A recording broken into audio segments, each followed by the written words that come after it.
Male prostitute. In India, some eunuch act as a male prostitute to earn livelihood. They act as passive agents in Sodomy. They grew long hair, wear a lipstick and female ornaments, dress like a woman, and develop mannerisms similar to women.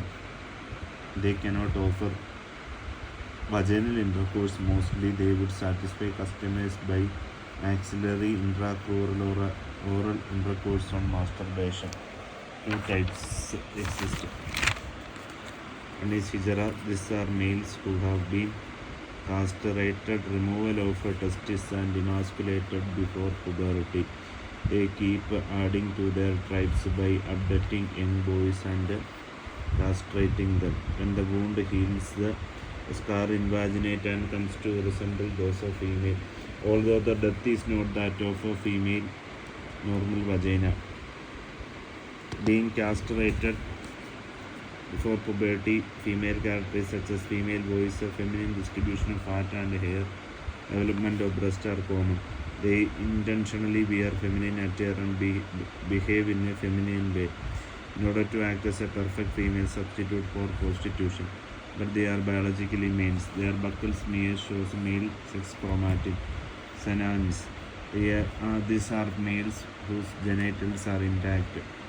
They simply wear female attire, behave like female. They live separately from hijras. Both hijras and synonyms maintain a line of separation between themselves and the female prostitute. Examination of the passive agent.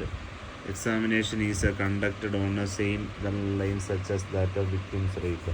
Findings may disappear within 1 to 2 days, so immediate examination is a must. Only hematoma and lacerations are visible for several days. Hematoma for 7 to 10 days. Laceration for 2 to 3 weeks. Preliminaries. Consent. Informed consent must be taken if less than 12 years.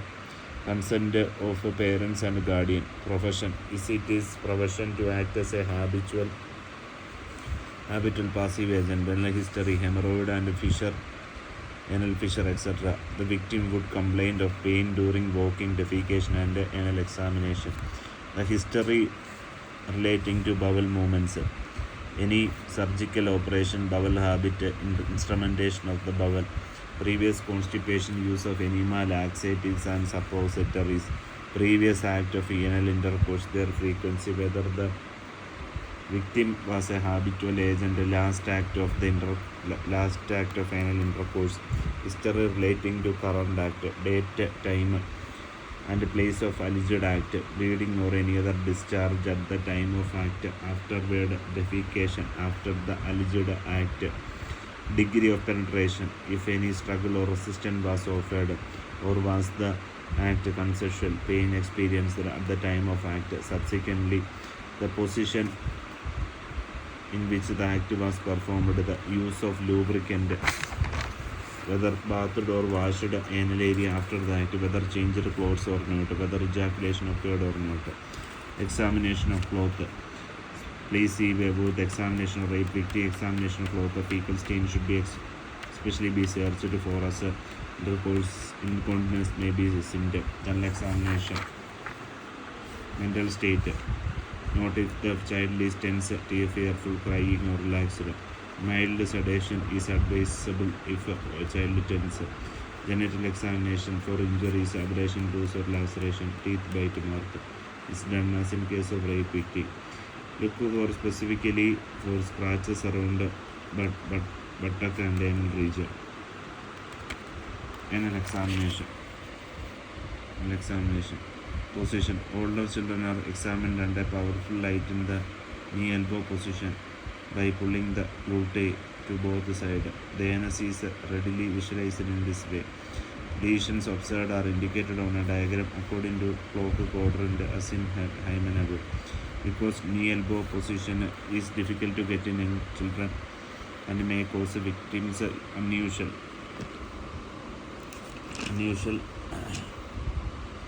unusual embracement or recall memories of prior abuse. Left lateral position relaxing the glute and knees with the head on a pillow and may be employed in a very young child. Knees may be withdrawn as far towards the chest as possible. Lateral decubitus. In case of female victim, there should be a female chaperone. Normal anal orifice. Normal anal orifice is little like and runs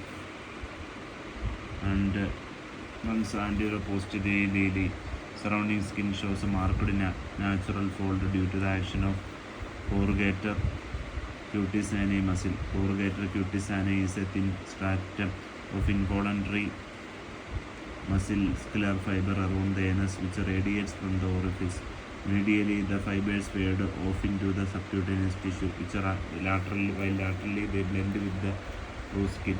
By its contraction, it raises the skin into ridges around the margin of the anus. Local swabs.